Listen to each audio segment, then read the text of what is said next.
ओम शांति। मैं बीके श्रुति। बहुत से लोग मुझसे ये पूछते हैं कि आप अपनी स्पिरिचुअल लाइफ का अनुभव शेयर करें कि आपने स्पिरिचुअलिटी को जीवन में कैसे अडॉप्ट किया। तो दोस्तों, मैं आपको आज अपनी कहानी सुनाती हूँ। मैं आपको ये अपनी कहानी सुना रही हूँ। मेरा मकसद किसी की भी फीलिंग्स को हर्ट करना बिल्कुल भी नहीं है। मैं आपको सिर्फ वो ही बताऊंगी जो मैंने पर्सनली महसूस किया। तो चलिए चलते हैं फ्लैशबैक में। मेरा जन्म हर सुख सुविधा से भरपूर एक पंडित परिवार में हुआ। पूरा परिवार आध्यात्मिक था। पूजा पाठ, व्रत, नियम, सब कुछ जो आप एक पंडित परिवार से एक्सपेक्ट कर सकते हैं, सब कुछ वैसा। परिवार में सभी बहुत ज़्यादा पूजा पाठ करते थे। पूजा अर्चना करे बगैर, मंदिर में जोत जगाए बगैर कोई कुछ खाता पीता भी नहीं था। वही संस्कार मेरे भी थे। बहुत पूजा पाठ, व्रत, नियम, तीर्थों की यात्रा, इन सब चीज़ों में अगर शरीर को थोड़ा कष्ट भी देना पड़ता था तो उसमें भी बहुत आनंद आता था। खुशी से सब कुछ करते थे। आई रिमेंबर जब एग्ज़ाम होते थे तो सरस्वती जी की पूजा करते थे। जब पैसे कम पड़ जाते थे तो लक्ष्मी जी के पीछे पड़ जाते थे। जब कुछ नया काम होता था तो गणेश जी को पकड़ लेते थे। माना हर चीज़ के लिए, कुछ पाने के लिए हमने इन देवी देवताओं को कैटेगराइज किया हुआ था। और अगर पूजा ठीक से नहीं हुई या सुबह लेट हो गए तो मन में सारा दिन ये रहता था कि कुछ गलत ना हो जाए, एक वहम। और बस फिर इधर भागो उधर भागो। जब हम तीर्थों पे जाते थे तो बहुत से लोगों को देखते थे नंगे पांव चलते हुए। कई लोग लेट कर दर्शन करने जाते थे। तो मन में हमेशा ये प्रश्न आता था कि हम आरतियों में गाते हैं, मात पिता तुम मेरे, शरण गहूँ मैं किसकी। तो कौन से माता पिता अपने बच्चों को ये कहते हैं कि तुम तपती धूप में नंगे पाँव मेरे पास आओ तो मैं तुम्हारी पसंद की चीज़ तुम्हें दूंगा, या फिर आज तुम सारा दिन खाना नहीं खाओ तब मैं तुम्हें ये चीज़ दूंगा। दुनिया में चाहे बच्चे कितने भी बुरे हों, कोई भी माता पिता ऐसे नहीं कह सकते।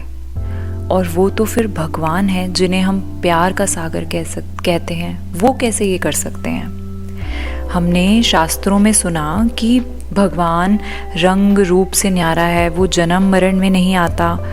और हम जिनकी पूजा कर रहे हैं उनका तो रंग भी है, रूप भी है, कितने चित्र हैं उनके, और उन सब की जन्म मरण की कथाएं भी हैं। माना ये सब बातें बहुत कंट्रास्ट लगती थी। और मैं पूरे यकीन के साथ कह सकती हूँ कि ये प्रश्न आप लोगों के भी मन में कहीं ना कहीं, कभी ना कभी ज़रूर आते होंगे। क्योंकि जो ह्यूमन माइंड होता है वो हर चीज़ का लॉजिक मानता है। और जहाँ भक्ति की बात आती है वहाँ हम सारे लॉजिक्स को बंद करके रख देते हैं और जो सुनाया जा रहा है बस वही सुनते हैं, वही मानते हैं। और इसके पीछे भी एक बहुत बड़ा रीज़न है कि इन चीज़ों का आंसर किसी के पास है ही नहीं। और जो ये क्वेश्चन पूछता है उसे चुप करा दिया जाता है। मैं भी भक्ति में ऐसे ही चलती जा रही थी। फिर मेरा विवाह हुआ। इस परिवार से दूसरे परिवार में आई जहाँ किसी भी चीज़ का कोई वहम नहीं किया जाता था, जहाँ एकादशी संक्रांति कोई वहम नहीं। तो ऐसा लगा कि हाँ सही तो है, भगवान तुम्हें पनिशमेंट थोड़ा ही देंगे कि आज मेरा दिन है तुमने चावल क्यों खाए। क्योंकि वो बचपन के संस्कार इतने डीप थे कि बुद्धि इन चीज़ों को बिल्कुल सही कहती थी और मन इन चीज़ों को गलत कहता था।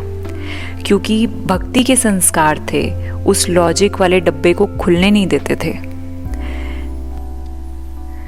लाइफ बहुत खुशनुमा, दुनियावी हर चीज़ थी। हफ्ते में 5 दिन पार्टीज करना, फैशनेबल कपड़े पहनना, बाहर का खाना पीना, सब कुछ जिसे आज की लैंग्वेज में परफेक्ट लाइफ कहते हैं, बिल्कुल वैसी। मेरे mother in law Brahma Kumari centre पे जाते थे। उनको कभी पिक करने या ड्रॉप करने मैं भी जाती थी, लेकिन सिर्फ पिक या ड्रॉप करने, और किसी भी चीज़ में कोई इंटरेस्ट नहीं था, क्योंकि भक्ति के संस्कार डीप थे तो मन इस ज्ञान को एक्सेप्ट नहीं करता था। लेकिन जब सेंटर पर छोटी छोटी बहनों को देखकर, भाइयों को देखकर, उनके चेहरे के नूर को देखकर, शांत स्वभाव, ऐसा लगता था कि ऐसी क्या चीज़ है जो इस छोटी सी उम्र में इन लोगों ने सब कुछ छोड़ दिया और इतनी सिंपल सी लाइफ जी रहे हैं। एक बहन के कहने पर मैंने 7 डेज़ का बेसिक कोर्स किया, और यकीन मानिए उस 7 डेज़ के बेसिक कोर्स में मुझे उन सब क्वेश्चंस का आंसर मिला जो भक्ति में मैंने लॉजिक वाले डब्बे में बंद करके रखे थे। मैं हर लॉजिक का मुझे एक्यूरेट आंसर मिला, हर एक लॉजिक का मुझे एक्यूरेट आंसर मिला। मन ने, बुद्धि ने एक एक बात को एनालाइज करके स्वीकारा। और जब मेडिटेशन स्टार्ट किया, उसकी अनुभूति एक्सप्लेन करने के लिए शायद मेरे पास शब्द नहीं होंगे। उस निराकार के साथ जब बुद्धि का कनेक्शन जोड़ा, तो जैसे सच में सच्चा प्यार जो माँ बाप और बच्चों के बीच में होता है, बिना किसी कंडीशन का प्यार, वो महसूस हुआ। और मेरी आंखों से पानी आए और दिल से बस यही आवाज़ आई कि बस यही चाहिए था। मेरी लाइफ अपने आप परिवर्तन होने लगी। मुझे वो हर चीज़ जो सात्विक है अपनी तरफ खींचने लगी, चाहे वो सात्विक भोजन है, चाहे वो सिंपल कपड़े हैं, चाहे वो सात्विक विचार हैं। हर वो चीज़ जो उस प्रभु को पसंद है वो मुझे पसंद आने लगी। और जब हम किसी से प्यार करते हैं तो हमें उसके लिए कोई भी चीज़ का त्याग करना मुश्किल नहीं लगता, और वो भी तब जब उस त्याग से हमारी ही आध्यात्मिक उन्नति हो रही हो। भगवान ये नहीं कहते कि तुम खाना मत खाओ, वो कहते हैं सात्विक खाना खाओ, प्रभु की याद में बना हुआ खाना खाओ। भगवान ये नहीं कहते कि व्रत नहीं करो, व्रत करो लेकिन बुरी आदतों का। मेरा जन्म बेशक एक पंडित फैमिली में हुआ, लेकिन बाबा ने मुझे सच्चा ब्राह्मण बना दिया। दोस्तों, जब हम दुनिया की नज़र में जो चीज़ें नॉर्मल होती हैं, जैसे फैशनेबल कपड़े पहनना, बाहर का खाना पीना, मूवीज़ जाना, पार्टीज़ करना, अगर ये सब करते हैं तो वो सही माना जाता है। लेकिन अगर आप नॉर्मल से हट कर कुछ करते हैं तो दुनिया उसको जल्दी से एक्सेप्ट नहीं करती। वैसे ही जब मैंने स्पिरिचुअलिटी को अपनाया, जब मैंने स्पिरिचुअलिटी का रास्ता चुना, और वो सब चीज़ें जिसे दुनिया नॉर्मल कहती है वो उनसे दूर मेरे से अपने आप होती गई, तो मुझे हर किसी ने कहा कि ये कोई उम्र है, ये तो बुढ़ापे में करने वाले काम हैं, अभी तो लाइफ पड़ी है, एंजॉय करो।